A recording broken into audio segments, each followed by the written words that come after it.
sataso wikirani kurwa se county ya Kisii awasomuroberio obwoko barigania abaorokiwa ase University ya Kisii obakogweka omwerio ritkoria rero yobeire kogo korekana asaborokiwa bange babeire bakorikiwa irio kugenderea na masomo bo ase chikosi au gukwana omo vice chancellor bwe university yo Professor Nathan Ogechi nigo enekirie omubaro bwa borokiwa babeire bagwikirana ase skuru ina otawona nigo etane tichiribu isano na ibere asateire na nigo bagochia kubwatirana na koenekia buna aborokiwa we benyorere chinga kingia chyo kwenyorera amasomo bo ase University ya Kisii murikeito Mildred Momanye norobotiro soboime aborokiwa wetania chiribu isano na ibere nigo bariganigwe ase University ya Kisii na yengorengana no vice chancellor wa university you Professor Nathan Ogechi.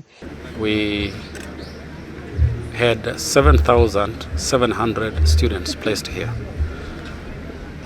Out of those 7,700, including those who had deferred last year and the other years, we have received 7,329, and we have had a week-long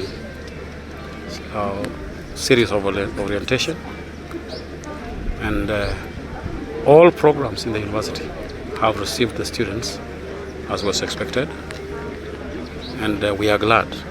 Ukwana nabaliki ime university yo nigo Professor Ogechi ainekiribuna ya serikali ya swananire no murubuli bukubalikia aborokiwa asekero yomo alikiwa ataligosabwa besa endeyonsi na gukwanira igoro yo gwa appeal ase okubekwa kibandi kitabwenera team. We are also most grateful that the government has supported the students. We have not charged any student any money. We have not turned any student who didn't have any money to give for their household contribution. And we have kept on talking to them about how the system works. We are glad that in the course of the week we had our colleagues from HELB and the University Funding Board come to tell them, especially those who felt that they were wrongly banded, on how they can appeal. And we are looking forward to having the results out in 3 weeks. Amasomo ni gara chakeli tikolia Jumatatu ase Professor Ogechi akire abawatani bonsi aso kubatira nokuya wekirania omurobulyo yobuya naboigo omuchando bobomenyo boborokigwa abo no chekoera. Meanwhile, we are beginning our classes. Lectures will commence here on Monday at 8 in the morning as we move to the climax of the year, which is a graduation that is coming on 17th December. We are happy about the support we have received from everybody, from the community particularly because we do not have adequate accommodation. The members of the community have been so good. They have provided accommodation. The students have been so good to assist their colleagues to settle down. And we also want to thank everybody, particularly our colleagues from the Ministry of Interior, for ensuring that we are all secured. Our major challenge will usually be a little bit in terms of accommodation because we don't have adequate accommodation on campus. We only can accommodate 500 out of the 7,000.